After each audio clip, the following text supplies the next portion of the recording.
नमस्कार दोस्तों, welcome to my Hindi channel. और आज जन्माष्टमी है। बाहर बहुत अच्छी बारिश हो रही है, जैसे कि हर साल होता है जन्माष्टमी में ही बारिश ज़रूर होती है।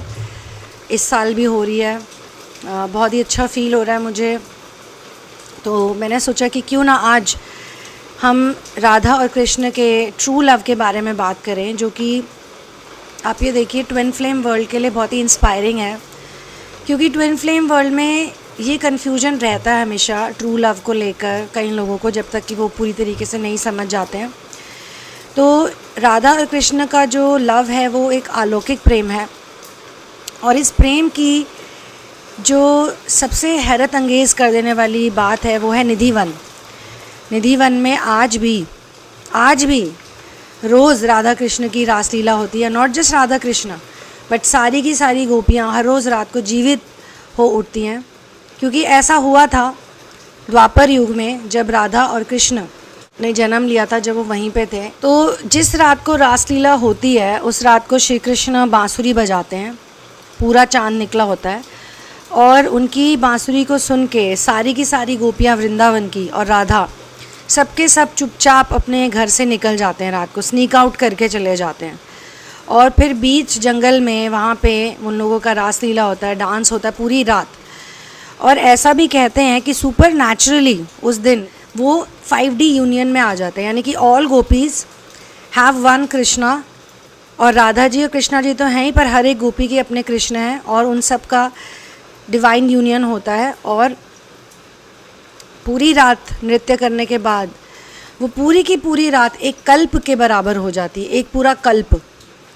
ये सुपर नेचुरल इवेंट होता है और वो पूरा का पूरा इवेंट हर रोज़ रात को इतने सालों से एवरी डे एवरी नाइट वो निधिवन में रिपीट होता है। तो ये इतना चमत्कारिक लव है, इतना चमत्कारिक प्रेम है। इस प्रेम को समझने के लिए आपके अंदर वो इमोशंस होने चाहिए, वो सीकिंग होनी चाहिए कि आपको अगर वाकई में ट्रू लव चाहिए तो आप कोई कॉम्प्रोमाइज़ नहीं करोगे, आप सीधा ट्रू लव को ही प्राप्त करोगे, हासिल करोगे। निधिवन में कुछ ऐसा चमत्कार होता है कि वहाँ पे जितने भी पेड़ हैं वो रात को गोपियों में कन्वर्ट हो जाते हैं और जितने भी आसपास के लोग हैं वो अपने घरों की खिड़कियाँ बंद कर देते हैं। कई लोगों को पायल की आवाज़ें आती हैं, कई लोगों को अलौकिक साउंड्स आती है, म्यूज़िक हल्की फुल्की कई लोगों ने ऐसे डिस्क्राइब करी है। लेकिन कोई भी झांक के नहीं देखता, कोई भी उनकी रासलीला में इंटरफेयर नहीं करता। और बहुत सारी मिस्टिकल इंटरवेंशंस होती हैं। काफ़ी सारे लोगों के वीडियोस हैं ऑनलाइन जिन्होंने एक स्टेप उठाया, उनको लगा कि उन्हें ऐसा कुछ करना चाहिए कि वो रात को फाइंड आउट कर सके कि वहाँ पे क्या हुआ। कुछ मीडिया वालों ने पेड़ों के चारों तरफ स्ट्रिंग्स बांध दी थी रात को जाने से पहले, और अगले दिन जब वो वहाँ पहुँचे तो सारी की सारी स्ट्रिंग्स टूटी हुई थी। वहाँ पे 7 बड़े बड़े ताले लगाए जाते हैं, उन 7 तालों को खोल के कोई जा ही नहीं सकता। और सुबह जब वो वहाँ पर पहुँचते हैं, जो कमरा एक बनाया जाता है उसमें सारी की सारी चीज़ें यूज्ड होती हैं। मेकअप यूज्ड होता है, दातुन यूज्ड होते हैं, सारी की सारी चीज़ें यूज्ड होती हैं। तो इतना अलौकिक, इतना ज़्यादा अद्भुत, ऐसी अद्भुत शक्ति है भारत देश में। इसीलिए भारत देश का चाहे कितना भी बुरा हो जाता है, कितनी भी बुरी चीज़ें यहाँ पे सुनने को मिलती हैं, लेकिन फिर भी ऐसा कहते हैं कि it's a very high vibrational land. सबसे हाई वाइब्रेशनल नेपाल को कहा जाता है, उसके बाद भारत, उसके बाद अफ्रीका। तो ये बहुत हाई वाइब्रेशनल लैंड्स हैं। और भारत इसलिए भी बहुत हाई वाइब्रेशनल है क्योंकि यहाँ पर सारे ही जो विष्णु के अवतार हैं ऑलमोस्ट यहीं पे ही हुए हैं अब तक। और बहुत सारे गुरुओं ने यहाँ पे जन्म लिया है, बहुत सारे जेन्युइन मास्टर्स ने, असेंडेड मास्टर्स ने यहाँ पे जन्म लिया है। अब तो आप ऐसा कह सकते हैं कि बहुत सारे ऐसे लोग आते हैं जो खुद को गुरु कहते हैं, खुद को मास्टर कहते हैं, बट वो क्या करते हैं वो तो हम सब देख ही रहे हैं। लेकिन जो जेन्युइन मास्टर्स हैं वो कलयुग में पैदा होते हैं, उनके ऊपर बहुत सारी मुसीबतें आती हैं। वो भी एक लाइफस्टाइल में होते हैं, कुछ गृहस्थ होते हैं, कुछ घर छोड़ देते हैं, लेकिन सबके साथ यही चलता है कि वो सबके सब लोगों को इंस्पायर करते हैं। और वो भी एक ऐसे समय में जब बहुत ज़्यादा नेगेटिव एनर्जी हर जगह होती है। मास्टर्स ही हैं जो उसको धान सकते हैं उस एनर्जी को, क्योंकि डार्क एज में विष्णु और लक्ष्मी रीइंकारनेट नहीं होते। डार्क एज के ख़त्म होने के बाद होते हैं और उससे पहले होते हैं। लेकिन ड्यूरिंग द डार्क एज नहीं होते। और विष्णु और लक्ष्मी जब भी रीइंकार्नेट होते हैं तो उनके साथ बहुत सारे ट्विन फ्लेम, स्टार सीड्स, बहुत सारे तो नहीं होते लेकिन वो ट्रांजिशनल पीरियड में या जब जब ऐसा कहते हैं उनके साथ वो आते हैं, क्योंकि जो एनर्जी होती है विष्णु जी की, लक्ष्मी जी की, वो बहुत हाई होती है। तो ये सारी की सारी गोपियाँ एक तरह से वॉलंटियर्स हैं। और अभी भी कुछ लोग, ऐसा मैंने सुना है और कईयों बार मैंने देखा भी कि कुछ लोग, आज भी कुछ लोग ऐसे हैं जिनको देख के लगता है कि वो तो एक गोपी ही हैं। उन्होंने अपना पूरा जीवन एक गोपी की तरह काटा है, फिर वो चाहे विदेश में क्यों ना हो। विदेशों से ना जाने कितने लोग यहाँ आते हैं, वृंदावन में रहते हैं, पूरे इंडियन कपड़े पहनते हैं, भारतीय लिबास पहनते हैं, जो गोपियों की ड्रेस होती है वो पहनते हैं। और वृंदावन में तो ऐसी ऐसी कहानियाँ हैं, ऐसी ऐसी चमत्कारिक कहानियाँ हैं, मैं यूट्यूब पे देखती रहती हूँ। कभी कभी मेरा मन करता है कि इनके बारे में भी कुछ रिव्यू या रिएक्शन करूँ, लेकिन फिर मैं सोचती हूँ कोई बात नहीं, कभी मैं जाऊँगी वृंदावन, जब मुझे बुलाएंगे वहाँ पे तो मैं खुद ही वहाँ पे कुछ ना कुछ रिकॉर्ड करके लेकर आऊँगी और आप लोगों के साथ शेयर करूँगी। अयोध्या तो मैं जा चुकी हूँ, अब वृंदावन जाना बाकी है। तो दोस्तों, हमारे मन में भी यही एनर्जी होती है, pure divine masculine and pure divine feminine. जब एक प्योर डिवाइन मैस्कुलिन और प्योर डिवाइन फेमिनिन जब एक दूसरे के साथ कनेक्ट होते हैं, और वैसे तो ये दोनों एनर्जीज़ हर व्यक्ति में होती है और ख़ास तौर से ट्विन फ्लेम्स में, स्टार सीड्स में बहुत ज़्यादा डेवलप्ड होती है। टोटली डेवलप्ड तो उनकी भी नहीं होती, उन्हें यहाँ आके उसे डेवलप करना पड़ता है, तो वो काफ़ी डेवलप्ड होती है। तो वो जब भी किसी से प्रेम करते हैं तो बहुत सेल्फलेसली करते हैं, बहुत ही निश्चल उनका प्यार होता है, बहुत ही गिविंग होते हैं, केयरिंग होते हैं। वो किसी से मतलब से प्यार नहीं करते, कोई जजमेंट नहीं रखते हैं, जो सामने वाला उनको जैसा भी बोल देता है उसे मान लेते हैं। लेकिन वो जिनसे करते हैं वो धीरे धीरे यही सीखने के लिए आते हैं यहाँ पे कि वो जो 3D लोगों से दिल लगा लेते हैं और फिर उनकी खुशी की खातिर उन्हें ऐसी बहुत सी चीज़ें करनी पड़ती हैं जो वो शायद कभी ना करना चाहें। और कईयों के केस में तो मल्टीपल रिलेशनशिप्स होते हैं, एक ख़त्म होता है फिर दूसरे से होप लगा के बैठते हैं। और धीरे धीरे आजकल के आधुनिक युग में भी लोग इस फील्ड में जा रहे हैं, इस प्रेम को समझ रहे हैं, क्योंकि जब वो फिज़िकल लव में जाते हैं या 3D लव में जाते हैं, भौतिक प्रेम में पड़ जाते हैं, तो उनको वो फीलिंग नहीं आती जो आनी चाहिए। प्यार के सागर में, असली प्यार के, सच्चे प्यार के सागर में जो एक बार डुबकी मार लेता है तो उसके अंदर वो जो लव है वो फ़्लो करने लग जाता है और फिर उसके थ्रू दूसरों में भी फ़्लो करता है। और ये प्यार ऐसा है कि असली व्यक्ति तक पहुंचने के लिए, असली लोगों तक पहुंचने के लिए, असली सोल फैमिली तक पहुंचने के लिए पहले आपको बहुत सारे लोगों से मिलना पड़ता है। To find your prince charming और princess charming in today's world you have to kiss many frogs, ऐसा देखा जा रहा है आजकल। उसके बाद भी जब फाइनली लोगों को पता चलता है कि एक एसोटेरिक लव है, एक प्योर फॉर्म ऑफ लव है, वो लोगों को तब पता चलता है जब वो सरेंडर स्टेज में आते हैं। जब ट्विन फ्लेम की सरेंडर स्टेज आती है तब उनको जाके रियलाइजेशन होता है कि ऐसा भी एक लव है, ऐसा भी एक प्यार है इस दुनिया में जो सारे बंधनों से परे है, जिसमें सिर्फ देने को मन करता है, जिसमें गिविंग की भावना आती है। कुछ मांगो मत, कुछ लो मत। लेकिन इसका पता और इसकी अंडरस्टैंडिंग तभी चलती है, आप इंसानों के प्रति तभी कर पाओगे या किसी एक स्पेसिफिक व्यक्ति से भी कर पाओगे या नहीं कर पाओगे, खैर वो तो बात की बात है, लेकिन अगर करना चाहते हो तभी कर पाओगे जब आप पहले उस प्यार को अपने अंदर ढूंढोगे। और वो लव जो है वो सरेंडर से मिलता है जब आप राधा कृष्ण की, सीता राम की, शिव पार्वती की स्टोरी को समझते हो। उनकी स्टोरी कितनी ब्यूटीफुल है। उनकी लव स्टोरी ऐसी नहीं है जैसे हिंदी फिल्मों में दिखाते हैं, उनकी लव स्टोरी उसके ऑपोजिट है। जहाँ पे हिंदी फिल्मों में लव स्टोरीज की हैप्पी एंडिंग होती है ना, वहाँ से तो इनकी स्टार्टिंग होती है। मतलब कि हैप्पी एंडिंग ये कर देते हैं, बॉय मीट्स गर्ल, हो गए विलन से लड़ाई, 5 गुंडे आ गए, उसको हीरो ने मार दिया, उसके बाद घर वालों को मनाया और लो भैया हो गई हैप्पी एंडिंग। ये कोई लाइफ नहीं है यहाँ से शुरू होती। लाइफ, असली लाइफ का एक्सपीरियंस शुरू होता है जब किसी भी रिलेशनशिप को निभाना पड़ता है। दोस्तों, इस प्यार को आप या कोई भी ज्ञान के चश्मे से नहीं पहचान सकता। नॉलेज, इंटेलिजेंस, इसके चश्मे से आप इसे नहीं देख सकते। इसके लिए तो आपको बहुत ही ज़्यादा ऐसे जोन में जाना पड़ेगा जिसमें कि कोई जजमेंट नहीं है, कोई क्वेश्चंस नहीं है, कोई मांग नहीं है, और आप अपने शरीर से दूर हो, क्योंकि ये जो लव होता है ये आत्मा से होता है, ये सोल में होता है आपकी, ठीक है। तो आज भी जैसे लोग देखने जाते हैं वहाँ पे, कोशिश करते हैं कि निधि वन में फाइंड आउट करें, तो ऐसा कहते हैं कि हर रोज़ रात को जब निधि वन बंद हो जाता है क्लोजर के बाद, राधा और कृष्णा और सारी गोपियाँ अपीयर होती हैं, रासलीला परफॉर्म करती हैं, और अगर कोई धोखे से देखने की कोशिश करता है तो वो जो इंसान है वो डेफ हो जाता है, डम हो जाता है और इवन ब्लाइंड भी हो जाता है। वो इंसान केपेबल नहीं होता कि वो एक्टिविटीज़ को किसी को भी डिस्क्लोज़ कर सके इन द मॉर्निंग।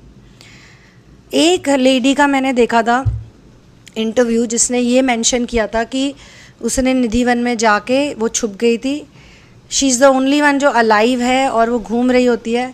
बट मुझे ऐसा लगा था उनकी कहानी को सुन के कि उनकी जो इंटेंशन थी वो पहले से ही ये सोच के गई थी कि अगर मैं यहाँ पे मर भी जाऊँ तो कोई बात नहीं, वो पहले से ही गई थी ये सोच के। तो वो आज भी वृंदावन की गलियों में पूरे गेटअप में दुल्हन के ड्रेस में वो घूमती हैं और वो कृष्ण की मूर्ति लेके हाथ में घूमती रहती हैं। अपना घर बार छोड़ के तो पहले ही आ गई थी। लेकिन अगर किसी की मेरे ख्याल से ऐसी इंटेंशन हो फाइंड आउट करने की, क्रॉस चेक करने की, क्या ये सच भी है या नहीं, मैं आगे जाके बताऊं लोगों को, वो इंसान तो अगले दिन लोग कहते हैं कि वो होश में नहीं होता और फिर उसकी कुछ दिनों में मृत्यु भी हो जाती है। तो ऐसा क्यों है? क्योंकि ये हर किसी के लिए है ही नहीं। इसको समझने के लिए आपको निधि वन में जाके इस तरह की हरकत करने की ज़रूरत नहीं है।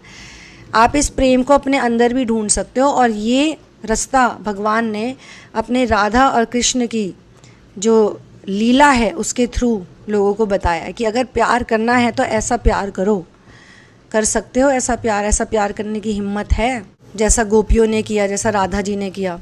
अब एक सॉन्ग है जो काफ़ी चला था एक टाइम पे, मधुबन में जो कन्हैया किसी गोपी से मिले, राधा कैसे ना जले, राधा कैसे ना जले। गोपियाँ तारे हैं, चांद है राधा, फिर क्यों है उसको विश्वास आधा। कान्हा जी का जो सदा इधर उधर ध्यान रहे, राधा बेचारी को फिर अपने पे क्यों मान रहे। गोपियाँ आनी जानी है, राधा तो मन की रानी है। गोपियाँ आनी जानी है, राधा तो मन की रानी है। सांझ सखारे जमुना किनारे, राधा राधा ही कान्हा पुकारे। बाहों के हार जो डाले कोई कान्हा के गले, किस लिए राधा जले, किस लिए राधा जले। बिना सोचे समझे किस लिए राधा जले, किस लिए राधा जले। ऑल्दो इस गाने के जो लिरिक्स हैं उनके मीनिंग टोटली इनकरेक्ट है, लेकिन राधा और कृष्ण के भाव ने ही, राधा कृष्ण के प्रेजेंस ने ही इस गाने को वो शेप दिया है, जो मुझे नहीं लगता कि उन्होंने जस्टिफाई किया वाया द लिरिक्स। क्योंकि लिरिक्स के हिसाब से ऐसा दिखाया जा रहा है कि राधा जी जो थी वो जलती थी गोपियों से, ऐसा बिल्कुल भी नहीं था।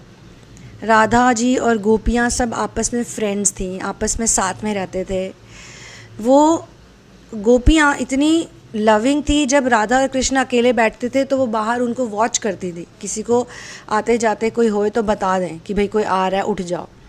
मुझे नहीं लगता कि इतनी ज़्यादा फ्रीडम रही होगी, क्योंकि जैसे ये रात को भी स्नीक आउट करके जाते हैं रासलीला करने, लेकिन राधा जी ये जानती हैं कि हर गोपी के मन में कृष्णा रहते हैं।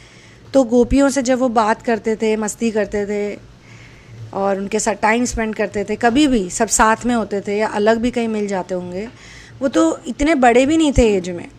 जो ये स्टोरी है, जो ये टाइम फ्रेम है, उस टाइम पे श्री कृष्ण की एज इतनी नहीं थी, ना वो बहुत छोटे बच्चे थे ना वो बहुत बड़े थे।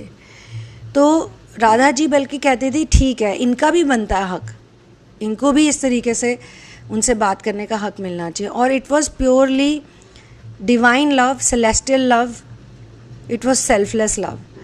और श्री कृष्ण के लिए एक ऐसी जगह से जाना, वृंदावन से जाना, जहाँ पे उन्होंने अपना पूरा जीवन बिताया था, अपना पूरा बचपन बिताया था, और वो भी थिंकिंग कि वो एक ग्वाले हैं, थिंकिंग कि वो एक सिंपल घर से बिलोंग करते हैं। इतना कुछ ऐसा नहीं उनको पता था कि वो राजा के बेटे होंगे और उनको एक राज्य संभालना है आगे जाके, इतना सब कुछ करना है, उनको उस टाइम तक नहीं पता होता है। अपनी उनकी माँ भी नहीं थी बायोलॉजिकल, वो यशोदा मैया, फिर भी उन्होंने इतना प्यार किया। उन सब को छोड़कर जाना, उन सब से बिछड़ जाना, उनके लिए बहुत हार्ड था और उन्होंने वो एकदम से किया उस चीज़ को। जैसे ही इन्फॉर्मेशन मिली कि अब आपको जाना पड़ेगा, आपका समय आ गया है वहाँ जाने का, तो आप चलिए। दोनों भाई रेडी हुए और चल दिए। तो it was not easy for them, it was a very difficult physical separation. और इस वीडियो के थ्रू मैं एक आपको आज कहानी भी सुनाना चाहती हूँ, एक बहुत प्यारी कहानी, क्योंकि हम जब श्री कृष्ण और राधा की भक्ति करते हैं तो कहीं ना कहीं उनके प्यार को अपने मन में बसा लेते हैं, वो ट्रू लव, और उसी से हमारा असेंशन हो जाता है, हमारा उत्थान हो जाता है। ये ज्ञान से और बड़ी बड़ी बातों से और नॉलेज से होने वाली चीज़ नहीं है। इसके लिए तो आपको बहुत प्योर, इनोसेंट, बहुत ओपन, अवेकन्ड, या फिर जिज्ञासा, अवेकनिंग की, ट्रुथ सीकर जो हमेशा सत्य के पीछे जाता है, ऐसा नहीं कि फॉल्सहुड में रहे, डर के मारे जिए, घबराहट में जिए। इसके लिए तो निडर होना ज़रूरी है इस प्रेम को समझने के लिए, क्योंकि इस प्रेम को समझने के लिए बहुत सारे सैक्रिफाइसेस करने पड़ते हैं। उन सारी चीज़ों को छोड़ना पड़ता है जो कि आपको प्लैनेट अर्थ में आके via your templates, via your societal programming आपके डीएनए में चली जाती हैं, या फिर आपको एंसेस्ट्री से मिलती है, या जनरेशन अपॉन जनरेशन जैसे कुछ गिफ्ट्स मिलते हैं वैसे वो चीज़ें आपको मिलती है। उनको रिलीज़ करना होता है ताकि आप उस सच्चे प्यार को अपने मन में बसा सको। वैसे तो मैंने उद्धव की कहानी आपको पहले भी सुनाई है, लेकिन आज मैं इसको थोड़ा और एक्सप्लेन करूँगी और साथ में मैं इसमें सूरदास जी की कहानी भी डालूँगी। तो सूरदास जी भी राधा और कृष्ण के भक्त होते हैं, लेकिन वो जन्म से अंधे होते हैं, उनको कुछ दिखाई नहीं देता है। और वो एक दिन राधा कृष्ण की याद में एक जंगल में चले जाते हैं और एक गड्ढे में गिर जाते हैं। वो एक ऐसा इलाका होता है जहाँ पे जंगली जानवर भी हो सकते हैं। वो एक ऐसा इलाका होता है जहाँ पे एक व्यक्ति जो देख भी नहीं सकता, वो पहली बार तो गड्ढे से निकले कैसे, वो जाए कहाँ अपनी हेल्प मांगने, मदद की गुहार लगाने। लेकिन सूरदास जी वहीं पे बैठे रहे, उनको यकीन था कि कुछ ना कुछ होगा। और वहाँ पे अचानक से राधा और कृष्ण आ गए। अब यही चीज़ मैं एक्सप्लेन करूँगी आपको उद्धव की कहानी से कि ऐसा कैसे हुआ। राधा और कृष्ण वहाँ पे आ गए, वो राधा कृष्ण जो द्वापर युग में ही चले गए थे वहाँ से। सूरदास तो बहुत बाद में आते हैं ना। 1478 में सूरदास जी का जन्म हुआ था। तो उनके सामने श्री कृष्ण और राधा प्रकट हो जाते हैं और उनको बाहर निकालते हैं। जब वो गड्ढे में होते हैं तो उनका जो हाथ होता है वो राधा जी के पैर पे लगता है। तो that is how he figures out कि कोई लड़की है जिसने पायल पहनी हुई है। तो फिर जब वो उन्हें बाहर निकालते हैं तो वो उनको आंखें दे देते हैं, राधा और कृष्ण। वो उनसे इतना खुश होते हैं, उनकी भक्ति से, उनके प्रेम से, उनके डिवोशन से, उनके सैक्रिफाइसिंग नेचर से, उनकी कंटेंटमेंट से। ऐसा कहते हैं कि जो बहुत कंटेंट होता है, जिसमें बहुत ग्रैटिट्यूड होता है, जो कोई चिंता नहीं करता, स्ट्रेस फ्री रहता है, उसी इंसान के पास आते हैं। और हो सकता है जो हमारी लाइफ में डिजीज़ेज़ आती हैं, फाइनेंशियल क्राइसिस आ जाते हैं, स्ट्रेस आ जाता है, तो हमारा वो एक टेस्ट होता है। और ये तो मैं अपने पर्सनल एक्सपीरियंस से भी आपको कह सकती हूँ कि वो 100% आपका टेस्ट होता है कि उस पेन में भी, उस क्राइसिस में भी क्या आप उसको याद रखते हो, क्या आप सोर्स के साथ कनेक्टेड रहते हो, क्या आप अपने मास्टर्स को याद करते हो। बड़ा मुश्किल होता है, मैं मान सकती हूँ, बड़ा मुश्किल होता है ऐसे समय में जिसमें आप किसी बहुत डिफ़िकल्ट सिचुएशन से गुज़र रहे हो, बट उस टाइम पे खुद को याद दिलाना। और मेरे ख्याल से जैसे ही याद आ जाता है वैसे ही कई चीज़ें संभलने लग जाती हैं, क्योंकि जो वो आपने भय क्रिएट किया होता है अपने अंदर, वो प्रोग्रामिंग से ही क्रिएट होता है। और उसका असली रूप देखने के लिए भी आपको उस पेन के थ्रू, उस डिज़ीज़ के थ्रू या उस क्राइसिस के थ्रू आपको गुजरना पड़ता है। और लाइफ में अलग अलग चैलेंजेस आते हैं।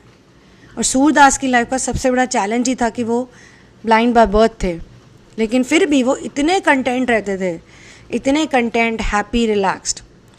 मैंने जितनी बार भी ब्लाइंड लोगों को देखा है तो मेरे मन में हमेशा एक अनोखी सी भावना आई है, क्योंकि ब्लाइंड लोग अपनी तीसरी आंख का इस्तेमाल करते हैं, अपनी इंट्यूशन का इस्तेमाल करते हैं।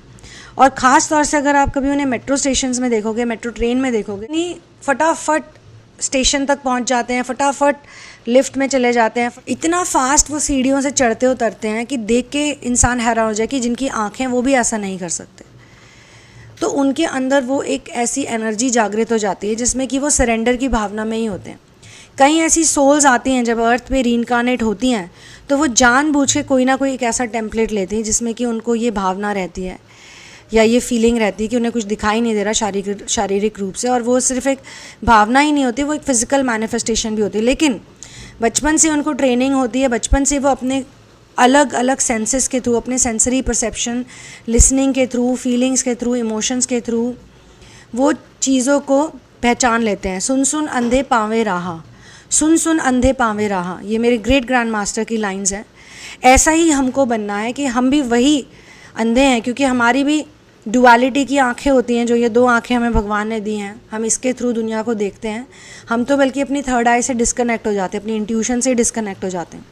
तो दूसरों को देख के, दूसरों को सुन सुन के, दूसरों को समझ समझ के हमें इस असेंशन जर्नी में आगे बढ़ना है। लेकिन सूरदास की कहानी बहुत अलौकिक है, बहुत निराली है, क्योंकि सूरदास जी को जब आंखें मिली और उन्होंने राधा और कृष्ण को देखा, पहली बात तो वो देख के खुश हो गए। कुछ लोग कहते हैं कि सूरदास जी कुएं में गिर गए थे, और कुछ लोग कहते हैं कि वो गड्ढे में गिर गए थे। खैर, वो कहीं गिर गए थे। उसके बाद जब वो उन्हें निकालते हैं तो पहले तो श्री कृष्ण उनको बचाने जाते हैं, और ऐसी स्टोरी में भी है कि राधा जी भी वहाँ जाती है और सूरदास उनके पैरों की जो पायल उन्होंने हाथ लगाई होती है वो उसे उतार लेते हैं। और फिर वो कहते हैं कि तुम कौन हो? तो वो कहती है मैं राधा हूँ। तो सूरदास कहते हैं मैं तो अंधा हूँ, मुझे कैसे पता चलेगा? तो फिर वो उनको दिव्य दृष्टि दे देते हैं, डिवाइन विजन दे देते हैं, जिसकी वजह से वो श्री कृष्ण और राधा को पहचान लेते हैं, देख लेते हैं, और उनकी खुशी का कोई ठिकाना नहीं रहता। तो साथ में उन्हें ये भी कहते हैं कि तुमको जो वरदान मांगना है मांगो। तो सूरदास कहते हैं कि मुझे क्या चाहिए, अब मुझे जो चाहिए था वो तो मुझे मिल गया, मैं आपको देखना चाहता था, मैंने आपको देख लिया। उनकी भी लाइफ को ईजी नहीं थी, क्योंकि जब वो बहुत छोटे थे तो उनको निगलेक्ट किया जाता था बिकॉज ऑफ हिज हैंडीकैप, जो कि आँखों की वजह से था। उन्होंने 6 साल की उम्र में ही अपना घर छोड़ दिया और वो यमुना नदी के बैंक्स पे रहने लगे। जो सूरदास जी ने बुक लिखी थी उसका नाम है सुर सागर, जिसमें अराउंड 8000 सॉन्ग्स हैं, मेलोडीज़ हैं, क्योंकि वो बचपन से श्री कृष्ण की भक्ति करते थे, तो वो श्री कृष्ण के लिए गाते थे। सूरदास का मतलब भी यही है कि सर्वेंट ऑफ मेलोडी और एक्सपर्ट ऑफ मेलोडी, सूरदास। तो सूरदास तो वो अब ऐसे बोलने में आता है Surdas, but actually it is Surdas. उसके बाद वो राधा जी को उनकी एंकलेट, उनकी जो पायल होते हैं वो वापस कर देते हैं, और साथ में जो उन्होंने बोला होता है कि एक वरदान मांगो, कोई बूंद मांगो, तो सूरदास कहते हैं कि आप मुझे वापस अंधा बना दो। पूछते क्यों? क्योंकि वो कहते हैं कि मैंने वैसे भी ज़िंदगी में कुछ नहीं देखा आज तक, अब मैंने जो मुझे चाहिए था वो मैंने देख लिया, अब इसके बाद मैं कुछ और नहीं देखना चाहता। As a blind person I can very well live my life, I know how to operate, I know how to function, मुझे अब और कुछ नहीं चाहिए। आप मुझे फिर से उसी कंडीशन में डाल दो कि मैं ना देख पाऊँ दुनिया की कोई और चीज़, वरना ये जो मैंने देखा है वो इसके साथ मिक्सअप हो जाएगा, और मुझे कोई अट्रैक्शन भी नहीं है कि मैं कुछ देखूं। तो इस तरह की भक्ति, इस तरह का डिवोशन, इस तरीके का लव सूरदास ने किया है, जो कि बहुत ही रेयर है, बहुत ही सराहनीय है और बहुत ही इंस्पायरिंग है। अब आते हैं उद्धव जी की कहानी पे। तो उद्धव जी कौन थे? वो श्री कृष्ण के कज़न ब्रदर थे और बहुत ज्ञानी थे। खुद गुरु बृहस्पति उनके मास्टर थे, उनके टीचर थे, तो उन्होंने उनको बहुत अच्छी नॉलेज दी थी, बहुत अच्छे से सिखाया था, पढ़ाया था, और इतना सारा ज्ञान होने की वजह से उद्धव वॉज वेरी एनलाइटेंड। तो उनके अंदर वो जो इमोशनल कंटेंट था उस वक्त कम था, वो बहुत इंटेलिजेंट थे और बहुत लॉजिकल थे, बहुत ज़्यादा प्रैक्टिकल थे, जो कि अच्छी बात है लॉजिकल और प्रैक्टिकल होना।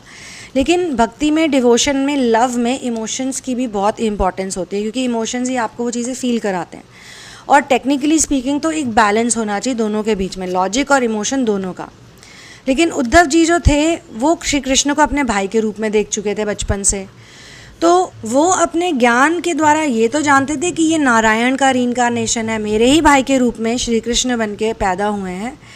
लेकिन वो उनके इमोशंस को नहीं समझते थे, जैसा कि कृष्ण जब इमोट करते थे, जब वापस आए वहाँ पे, जब वृंदावन से गोकुल आए और श्री कृष्ण को गोपियों की याद आती थी और श्री कृष्ण को राधा जी की बहुत याद आती थी, सबकी याद आती थी, तो वो बहुत रोते थे। उद्धव जी उनको देखते थे और बोलते थे ये क्या बात है, भगवान श्री विष्णु का अवतार, मतलब reincarnation of Vishnu is crying like this for gopis, for Radha. कुछ समझ नहीं आ रहा। उनको नंद और यशोमती मैया, यशोदा मैया की भी बहुत याद आती थी, सबकी याद आती थी, वो रोते थे। तो उद्धव को उन्होंने कहा कि भैया मैं इमोशनल हूँ इस वक्त, मुझे रोना आ रहा है, मैं उन्हें मिस करता हूँ। तो बोले आप ऐसी बातें कैसे कर सकते हो, आपके अंदर तो बल्कि ये चीज़ें नहीं होनी चाहिए, आपको तो बल्कि उन लोगों को भी बताना चाहिए। श्री कृष्ण कहते हैं कि मैं क्या करूं, वो लोग मुझे याद करके बहुत रोते हैं, राधा रोती है, गोपियाँ रोती हैं, मेरी माँ पिता सब रोते हैं, वहाँ के सब लोग मुझे याद करते हैं और उन लोगों की जो इमोशंस हैं, जो उनकी फीलिंग्स हैं वो मुझ तक आती हैं टेलीपैथिकली, मेरे से वो जुड़े हुए हैं सब के सब, मेरे अंदर वो फीलिंग्स आती हैं। तो कहीं ना कहीं उद्धव का भी एनलाइटनमेंट, रियल एनलाइटनमेंट होने वाला होता है, उनका उद्धार होने वाला होता है। तो वो इस तरह के इमोशन में होते हैं, इस तरह के जोन में होते हैं, I would say rather not emotion. तो श्री कृष्ण उन्हें बोलते हैं कि ठीक है उद्धव जी, उद्धव भैया, मैं तो इन गोपियों को नहीं समझा सकता, ना तो पढ़ी लिखी हैं ज़्यादा, ना वो इतना बातें जानती हैं, मगर आप मेरा एक काम करो, आप तो बहुत एनलाइटेंड हो, आप बहुत ज्ञानी हो, तो आप क्यों ना वहाँ जाओ, आप प्लीज़ वृंदावन जाओ, आप राधा से मिलो, आप गोपियों से मिलो, आप सबसे मिलो और आप उनको सबको समझा दो कि भाई मेरी याद में रोना वोना बंद करो, मुझे मिस मत करो। आप उन्हें प्लीज़ ये बातें समझा दो, because you are the one who can do it. आप जो इतनी अच्छी अच्छी बातें बोल रहे हो, आप उनको भी कहो प्लीज़, आई रिक्वेस्ट यू। थोड़ी बहुत कन्विंसिंग के बाद उद्धव जी मान जाते हैं और कहते हैं कि ठीक है मैं जाता हूँ। तो कृष्णा उनको बोलते हैं कि ठीक है, I will write a letter for them, मैं सबके लिए एक चिट्ठी लिख देता हूँ और वो चिट्ठी आप उनको सुना देना, उसमें मैं अपने इमोशंस लिख दूंगा, जो भी मेरे मन में फीलिंग्स हैं वो आप उनको बताना, और फिर आप उनको ये सारी की सारी इमोशनल और लॉजिकल और प्रैक्टिकलिटी की ज़िंदगी और ज्ञान की बातें और इन सब चीज़ों से निकलना और इन सब चीज़ों का क्या फॉल्ट है, क्या लूप होल है, क्या अच्छा है, क्या बुरा है, ये सब आप उनको समझाना। ऐसे तो एक और कहानी भी है उद्धव जी की, जो नंद बाबा के साथ और यशोदा मैया के साथ है, लेकिन अभी मैं आपको ये कहानी सुनाती हूँ जो गोपियों के साथ जो इंसिडेंट होता है। ऐसे ऐसे इंसिडेंट्स होते हैं उद्धव जी के साथ, उसके बाद तो उनको सारी बात, ये लव क्या है, ट्रू लव क्या है, सब समझ में आ जाता है। तो उद्धव जी चले जाते हैं। अब उद्धव जी ऐसा कहते हैं कि श्री कृष्ण जैसे दिखते थे, उनको देख के कई लोग कंफ्यूज भी हो जाते थे कि वो श्री कृष्ण हैं। तो एनीवे वो चले जाते हैं वहाँ पे, दूर से जब उन्हें कोई देखता था तो ऐसा ही लगता था श्री कृष्ण आ रहे हैं। वो बहुत अच्छे से ड्रेसअप होके रहते थे, उनके बाल वाल बने हुए हैं। जब वो गए हैं तो उनके हाथ में वो फरमान है, वो लेटर है। उसके बाद जब गोपियाँ देखती हैं तो सारी की सारी गोपियाँ उन पर टूट पड़ती हैं कि कहाँ है हमारा कृष्ण क्यों नहीं आया, खुद क्यों नहीं आया, तुमको क्यों भेजा। तो बोलते हैं कि मुझे भेजा है एक मैसेज दे के, आप वो मैसेज पढ़ लीजिए और मैं आपको कुछ समझा दूँगा। तो कहते हैं हमें तो पढ़ना वढ़ना नहीं आता है, कहाँ है चिट्ठी कृष्ण की। तो कहते ये रही चिट्ठी, आप ही पढ़ के सुना दो। तो जैसे ही वो पढ़ने को लगते हैं तो वो सारी की सारी गोपियाँ ये पूछती हैं कि इस चिट्ठी में मेरा नाम कहाँ है। हर एक गोपी पूछती कि मेरा नाम कहाँ है इस चिट्ठी में। उन्होंने ऐसे लिखा होता है मेरी प्यारी गोपी हूँ, ये नहीं लिखा होता कि दिस गोपी एंड दैट गोपी। तो वो कहती मेरा जब इसमें नाम ही नहीं है तो मैं इस चिट्ठी का क्या करूँगी, इस चिट्ठी में क्या रखा है ऐसा। अच्छा, यहाँ भी पहले आर्ग्यूमेंट शुरू होता है। फिर किसी तरीके से उद्धव जी उनको कन्विंस करते हैं कि सुन तो लो। फिर इतने में वहाँ पे दूसरा एक द्वंद्व शुरू हो जाता है कि वो चिट्ठी को छीनने लग जाते हैं, चिट्ठी के टुकड़े करने लग जाते हैं, क्योंकि उनको चिट्ठी के वर्ड से कोई भी मतलब नहीं होता, चिट्ठी में क्या लिखा है। जब उनको पता चलता है कि मेरा तो नाम ही नहीं इसमें, डजेंट मैटर, लेकिन कान्हा ने लिखी, उसके हाथों की चिट्ठी है, उसमें इसके वर्ड्स हैं, उसने खुद पेन से लिखे हैं, तो मुझे इस चिट्ठी का एक टुकड़ा भी मिल जाए तो मेरे लिए बहुत है। और ऐसे में वहाँ पे चिट्ठी में क्या लिखा है वो सब छोड़ के गोपियाँ जो हैं वो चिट्ठी को खींचना तानना शुरू कर देती हैं और एक एक टुकड़ा सबके हाथों में आ जाता है, सबको अपना अपना पीस मिल जाता है। अब उद्धव हैरान हो जाते हैं। अच्छा, उससे पहले ये होता है कि एक गोपी जो है वो लेटर ले लेती है और वो लेटर को देख के रोने लग जाती हैं। रोने की वजह से जो आंखों का पानी है वो कागज़ में गिरने लग जाता है और उसके बाद वो वर्ड उसमें ख़राब होने लग जाते हैं। तो उद्धव जी कहते हैं अरे क्या कर रही हो, अगर तुम ऐसे रोगी तो ये तो मिट ही जाएगा सारा, मैं पढ़ूंगा क्या। उसके बाद ये लोग खींचातानी शुरू कर देते हैं। तो अब जो है उद्धव ने काफ़ी समय बिता लिया होता है गोपियों के साथ और वो ये सारी चीज़ें देख के एकदम ही हैरान परेशान हो जाते हैं कि ये क्या मैडनेस है, ये लोग कैसे बिहेव कर रहे हैं, उनको कुछ समझ नहीं आ रहा होता। उसके बाद ये गोपियाँ भी कुछ कुछ समझ जाती, अगर कान्हा ने इस व्यक्ति को यहाँ पे भेजा है हमारे पास तो इसके पीछे कोई कारण है। कुछ कुछ तो गोपियाँ भी समझदार तो होती हैं इस मामले में, एनलाइटनमेंट वाली बातों में, भले ही वो ज्ञानी पंडित नहीं होती हैं, क्योंकि उन्होंने तो 2.5 अक्षर प्रेम का पढ़ा है। पोथी पढ़ पढ़ जग मुआ, भया ना पंडित कोई, 2.5 अक्षर प्रेम के पढ़े सो पंडित होए। सो वो तो 2.5 अक्षर प्रेम के उन्होंने पढ़ लिए हैं। तो अब वो राधा जी के पास ले जाते हैं। अब राधा जी को वो देखते हैं एकदम उदास, सैड, परेशान, चुपचाप बैठी हुई हैं, और एकदम से उद्धव को देखती हैं। उद्धव जी कहते हैं कि मैं कृष्ण का भाई हूँ, मुझे उन्होंने वहाँ से भेजा है। और वो कहती हैं कि अच्छा क्या कहकर भेजा है, क्या हुआ है? तो बोले नहीं, वो आपको याद करते हैं, वो आपको मिस करते हैं और आपको मैसेज भेजा है। तो वो बोलती हैं अच्छा, मगर मुझे तो वो बहुत परेशान करते हैं। तो उद्धव बोलते वो कैसे? बोलते कभी वो मेरे सामने आ जाते हैं एकदम से, यहीं पे बैठ जाते हैं मेरे साथ, और थोड़ी देर मैं उनको देखती हूँ और उसके बाद वो मेरी आंखों से ओझल हो जाते हैं। अब ये उद्धव के लिए भी वो स्टेज है जिसे हम स्पिरिचुअल टर्म्स में कहते हैं कि सरेंडर से पहले की स्टेज। अभी तक उद्धव ने टोटली सरेंडर नहीं किया होता, ऑल्दो वो सब कुछ देख रहा होता है, उनका प्यार, उनका मैडनेस, उनका समर्पण, उनका मिस करना, उनका विरह में रोना। ये विरह भी एक तरीके का तप होता है, एक तरीके की तपस्या होती है, वो सब वो देखते हैं। लेकिन अभी भी उनको पॉइंट समझ नहीं आ रहा होता है। पॉइंट अब आएगा समझ में। तो जब राधा जी बता रही होती हैं तो वो कहते हैं आप क्या कह रहे हो कि कृष्ण यहाँ होते हैं? कृष्ण तो वहाँ पर है महल में, अभी तो मैं उनसे मिलकर आया हूँ, ये लेटर उन्होंने ही मुझे अपने हाथों से दिया। कहती तुम नहीं समझोगे ये बात, अभी तुम्हें नहीं समझ आएगी। और ऐसा कहते कहते ही सडनली कृष्ण वहाँ पर प्रकट हो जाते हैं उद्धव की आंखों के सामने।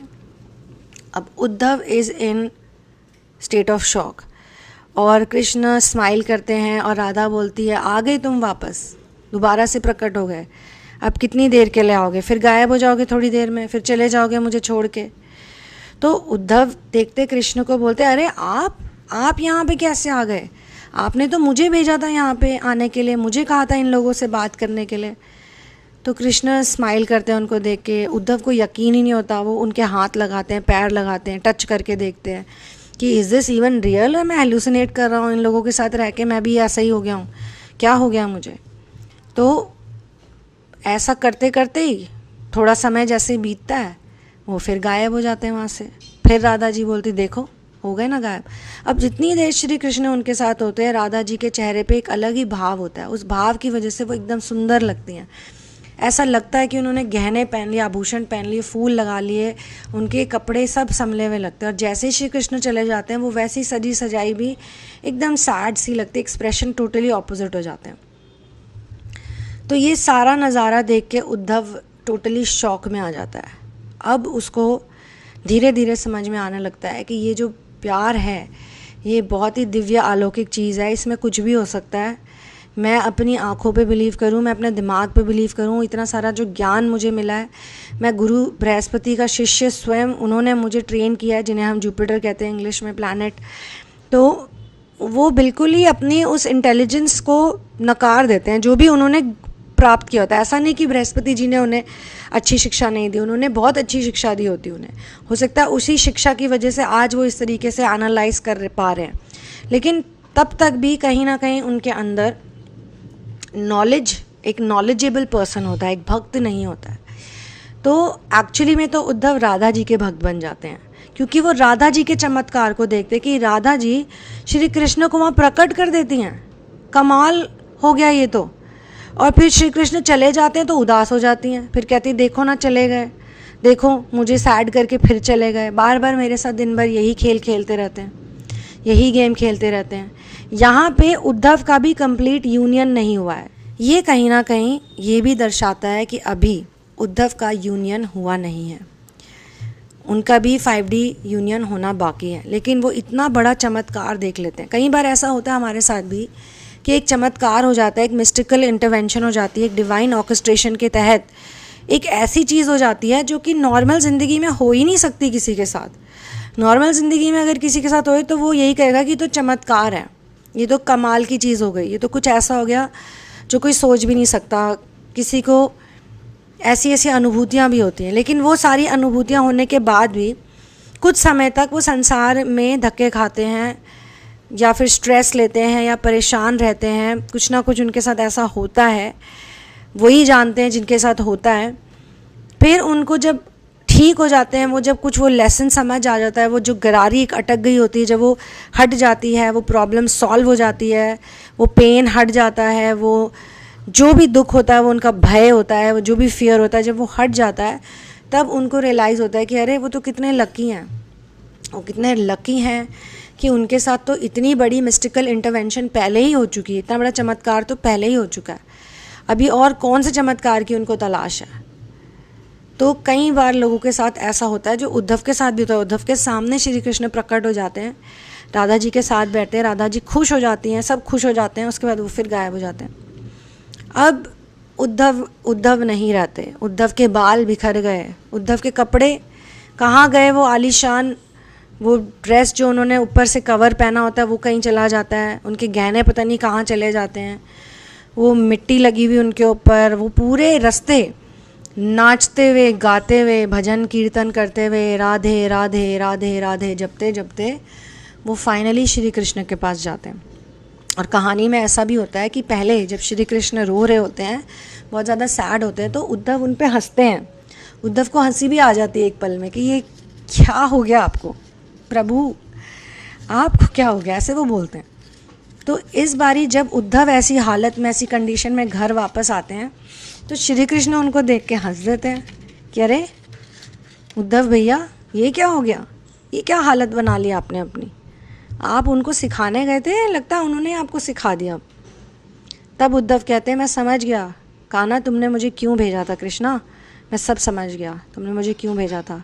जो आज मैं महसूस करके आया हूँ, जो मैंने आज देखा है, जो मेरे साथ हुआ है, ऐसी भक्ति, ऐसा प्रेम, ऐसा सेल्फलेस लव मैंने आज तक नहीं देखा। और मैं बदल चुका हूँ, मैं चेंज हो चुका हूँ। और ऑब्वियसली वहाँ से महल तक के रास्ते में भी उनको बहुत कुछ समझ आता है, रियलाइज़ होता है। फिर जब वो श्री कृष्ण के साथ उसी कमरे में होते हैं, तो श्री कृष्ण कहते हैं कि अब तुम बात समझ गए हो, ये आंसू, ये रोना, ये विरह, और देखो अब। और उसी टाइम राधा जी उस कमरे में प्रकट हो जाती हैं। यानी कि आपके विश्वास में और आपके अंडरस्टैंडिंग में अगर ये बात क्लियर हो गई, तो राधा कृष्ण आपको कभी सेपरेट नज़र ही नहीं आएंगे, वो आपको साथ ही नज़र आएंगे। Same with Sita and Ram. Hanuman ji की फीलिंग ऐसी है कि हनुमान जी के सामने सीताराम हमेशा साथ ही हैं, और जितने भी उनके भक्त हैं उनके साथ यही होता है कि वो उन्हें साथ में ही देखते हैं। वो जब यूनियन में पहुंच जाते हैं तो वो उन्हें साथ में दिखते हैं, जब तक वो यूनियन में नहीं होते तब तक वो उन्हें सेपरेट दिखते हैं, क्योंकि उनके खुद के मन में सेपरेशन है, खुद के मन में इतने डाउट्स होते हैं। मुझसे लोग पूछते हैं कि क्यों श्री राम जी ने सीता जी को छोड़ दिया, क्यों राधा जी को श्री कृष्ण ने छोड़ दिया, क्यों ऐसा हुआ, क्यों ऐसा किया। अरे वो आपकी नज़र में अलग हैं, वो वैसे तो साथ में ही हैं, उनका तो 5D यूनियन हो चुका है। जिसका एक बार 5D यूनियन हो गया फिर तो अपने संसार में साथ में ही है, वो यूनिटी में ही है। अब संसार किस नज़र से उन्हें देखता है, तो जब तक उद्धव देख रहा था अलग नज़र से तो नहीं दिख रहे थे। जब डिवाइन आइज से देखना शुरू कर दिया, जब वो मिस्टिकल इंटरवेंशन चमत्कार होने लगे, हो गया, तो राधा जी और श्री कृष्ण जी हंसते हंसते उनके सामने खड़े थे। तो ये स्टोरी है जो मैं आपको सुनाना चाहती थी। आई होप आपको अच्छा लगा होगा स्टोरी सुन के। ट्विन फ्लेम जर्नी में जब हम असेंशन की तरफ जाते हैं तो इसी यूनियन को हमें हासिल करना है। अगर हमने ये यूनियन ही हासिल नहीं किया तो हमारी जर्नी कंप्लीट नहीं होती है। इसलिए मैं बार बार लोगों को कहती हूँ कि 3D यूनियन तो ठीक है अपनी जगह, आपकी शादी हो गई है कईयों की, किसी की नहीं हुई है, किसी की हो जाएगी, जिसकी लिखी है उसकी होनी है। ये एक ऐसी चीज़ है कि अगर लिखा हुआ है तो होना है, और नहीं लिखा तो नहीं होना, फिर कर लो जो करना है। और कितनों की 3-3 होती है, 4-4 होती है, कईयों को तो मुझे बोलना पड़ता है पर्सनल सेशंस में कि बस हो गया, अब आपने कर ली 3, अब आप चौथी क्यों करना चाहते हो, अब उनको करने दो जिनकी एक भी नहीं, उनको ट्राई करने दो। तो कहते नहीं एक और अब करनी है, मुझे फिर से करनी है। तो पॉइंट ये नहीं है, पॉइंट मेरा ये है कि आप किसी भी सिचुएशन में हो सकते हो। In the 3D reality you can be in any situation, but union is inside of you, love is inside of you. If it is inside of you, आप उसको हर जगह में देखोगे। आपको वो सारे जितने भी मासूम लोग हैं, मासूम रूप हैं भगवान के, आपको वो सब जगह दिखेंगे। फिर ऐसा समय आएगा कि आपको हर जगह, क्या मतलब हर इंसान में, हर चीज़ में, हर कण कण में दिखेंगे भगवान या उनका प्यार। आप जो भी कहना चाहो आप कह सकते हो। लेकिन ये एक जर्नी है, ये एक प्रैक्टिस है, इसको करना पड़ता है, इसमें मेहनत लगती है। लेकिन एक चीज़ मैंने इस चीज़ में फ़ील करी है कि मैं ऐसा अपने आप को नहीं दिखा रही कि मैं एक अवेकन्ड इंसान हूँ और मैं बहुत पता नहीं क्या कर सकती हूँ, ऐसा कुछ भी नहीं है। बट लेकिन जो एक एक्सपीरियंस होता है हमारा इनर वर्क का, उसमें मुझे ऐसा लगता है कि थोड़ा सा एफर्ट हमें करना पड़ता है, थोड़ा सा लेट गो हम करते हैं, सरेंडर हम करते हैं, उसके बाद बाकी बहुत कुछ, वो जो इनविजिबल डिवाइन एनर्जी है जो आपको प्रोटेक्ट करती है, जो आपको हील कर रही है, जो आपके साथ है, वो कर लेती है। आपका प्योरिफिकेशन होने लग जाता है धीरे धीरे, क्योंकि हमारे अंदर वो फीलिंग भी होती है कि हमने कई लोगों में होती है कि हमने बहुत गलत भी किया है। गिल्ट फैक्टर भी होता है कि इस प्लैनेट पे आके हम कैसे हो गए, संसारिक दुनिया में रह के, 3D वर्ल्ड में रह के देखो हम कैसे बन गए हैं। तो एक गिल्ट फैक्टर होता है, एक सैडनेस होती है कई दफ़े। जैसे एक गाना बड़ा अच्छा था, लागा चुनरी में दाग छुपाऊं कैसे, घर जाऊं कैसे। तो ये एक्चुअली में जब ये गाना, पुराना गाना है ये बहुत, और इस गाने को भजन की तरह गाया जाता था। वो तो बॉलीवुड का तो पुराना काम है ये, अच्छे अच्छे गानों को बिल्कुल ही डिफरेंट रूप दे देना, ऐसा रूप दे देना कि आप उसे इमेजिन ही नहीं कर सकते। लेकिन असलियत में ये गाना यही था कि कॉन्शियसनेस की बात हो रही होती है इसमें, प्योर कॉन्शियसनेस की। लागा चुनरी में दाग छुपाऊं कैसे, लागा चुनरी में दाग, चुनरी में दाग छुपाऊं कैसे, घर जाऊं कैसे, लागा चुनरी में दाग छुपाऊं कैसे, लागा चुनरी में दाग। हो गई मैली मोरी चुनरिया, कोरे बदन सी कोरी चुनरिया, जाके बाबू से नजरें मिलाऊं कैसे, घर जाऊं कैसे, लगा चुनरी में दाग छुपाऊं कैसे, लगा चुनरी में दाग। तो ये चुनरी जो है ये हमारी कॉन्शियसनेस है, और इसमें दाग लग जाते हैं। फिर कैसे हम वापस घर जाएं, कैसे बाबुल को इसमें यानी कि सोर्स बताया, कैसे उसके घर वापस जाऊं, उस घर से आई हूं मैं, उसी घर से मेरा आना है और उसी में जाना है मुझे। लेकिन यहाँ पे रह के जो मैंने इतने मिस्टेक्स कर लिए हैं, अपने ऊपर इतनी मैल की परत जो जमा कर लिया है, इसको कैसे मैं लेकर जाऊं, कैसे बाबुल से नज़रें चुराऊं, जाके बाबुल से नजरें चुराऊं कैसे। इतना ब्यूटीफुल सॉन्ग है ये। तो इनर वर्क करते वक्त भी बहुत बारी ऐसा होता है कि इंसान के मन में गिल्ट की भावना आ जाती है, गलत कर दिया मैंने, बहुत मिस्टेक्स कर दी, या फिर कई बार जब आप और आगे निकल जाते हो उस फीलिंग से, तो ऐसा लगता है कि वो आप थे ही नहीं, वो आपका कोई जन्म था या आपका कोई रूप था। एक ही जीवन में आपके 6 जन्म हो गए, 7 जन्म हो गए, ऐसा भी लगता है। क्योंकि हर इंसान की एक डिस्टिंक्ट, मतलब हर उस बिहेवियर पैटर्न की, वो तो है तो एक बिहेवियर पैटर्न का पुतला, उसकी एक बहुत अलग अंडरस्टैंडिंग होती है। जब आप में वो इमोशंस भी नहीं रहे, वो लॉजिक भी नहीं रहा, आप सब बदल चुका है, सब रिफॉर्म हो रहा है, सब इवॉल्व हो रहा है, आप इवॉल्व्ड पर्सन बन गए हो। अपने खुद के ही उस रूप से आप कई बार रिलेट नहीं कर पाते, तो वो भी एक तरीके का डिटैचमेंट क्रिएट करता है, या फिर एक तरह से आंखें खुल जाती हैं कि भाई जब एक ही लाइफ में एक बंदा, सोचो जो डाकू रत्नाकर है वो वाल्मीकि बन सकता है, डाकू अंगुलीमाल जो है वो एक अरहंत बन सकता है, एक मंक बन सकता है, तो कुछ भी हो सकता है, कुछ भी, एनीथिंग इज़ पॉसिबल। तो इसी बात पे इस वीडियो को मैं क्लोज़ करती हूँ। मेरे साथ पर्सनल सेशंस करने के लिए, एनर्जी रीडिंग्स के लिए और थेरेपीज़ के लिए चेकआउट द डिस्क्रिप्शन बॉक्स, इसमें सारी डिटेल्स हैं। मेरी बुक आप ले सकते हो अमेज़ॉन किंडल पे, अमेज़ॉन किंडल से ही लीजिएगा या ई बुक लीजिएगा, क्योंकि वो एक लेटेस्ट एडिटेड वर्जन है। ऑलराइट। और हाँ, जो भी फ़ीस है वो USD में लिखिए, तो आप उसे कन्वर्ट कर सकते हैं गूगल कन्वर्टर में जाके, और इंडियंस मुझे ईमेल लिखिएगा ताकि आप पेटीएम और जीपे डिटेल्स मुझसे ले सको। जो विदेश से हैं, दूसरी कंट्री से हैं, वो पेपाल लिंक यूज़ कर सकते हैं। तो I will see you soon in another one love, peace out, जय श्री राम, राधे राधे एंड जय श्री कृष्णा।